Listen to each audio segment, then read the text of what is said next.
Out of offer వచ్చింది brother. అయితే ఒక పర్సన్ వల్ల ఆ కంట్రీకి మాత్రమే వెళ్ళొద్దు అని చెప్పారు. ఆ తర్వాత ఆ పర్సన్ అంతకు ముందు ఎంత నటించారో తర్వాత వాళ్ళు మీరు ప్రాఫెసీ ఇచ్చిన తర్వాత అది బయటకు వచ్చింది బ్రదర్. ప్రాఫెసీ ఇచ్చిన తర్వాత బయటకు వచ్చింది.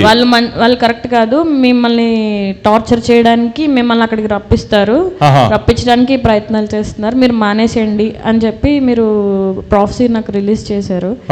ఆ కంట్రీకి వెళ్ళొద్దు అని నన్ను వార్న్ చేశారు అనమాట. మీకు ఇక్కడే జాబ్ ఇస్తారు, దేవుడు మీకు వెయిట్ చేయండి అమ్మా. తర్వాత నేను ఒక ఆఫీస్ చూస్తున్నాను, మీరు ఆఫీస్ పెడుతున్నట్టు ఒక సీనియర్ దగ్గరికి వెళ్తున్నట్టు నాకు దేవుడు మీకు చూపిస్తున్నాడు మీ విషయంలో అని చెప్పారు. నాకు అలానే ఈ జాబ్ తో పాటు ఆ ఆఫర్ కూడా వచ్చింది బ్రదర్. తర్వాత ఈ బిడ్డ లాయర్ గా చేస్తున్నారు. ఎస్, ఖతర్ లో ఏంటంటే ఒక మంచి ఆపర్చునిటీ వచ్చింది. ఒక వ్యక్తి ఆపర్చునిటీ ఇచ్చాడు, రమ్మంటున్నాడు అని అన్నప్పుడు నేను ఆపలో చెక్ చేసి చెప్పాను, మీరు వెళ్ళొద్దమ్మా, అదంతా ట్రాప్, అతను మిమ్మల్ని పూర్తిగా డిస్టర్బ్ చేయడం కోసం చేస్తున్నాడు, వెళ్ళొద్దు అని చెప్పాను. ఆ సమయంలో ఆ బిడ్డ ప్రాఫెట్ ద్వారా వచ్చేటువంటి వాయిస్ విన్నది.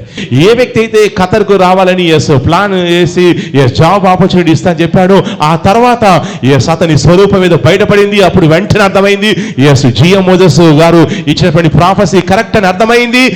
దేవుడు కార్యం చేశారు.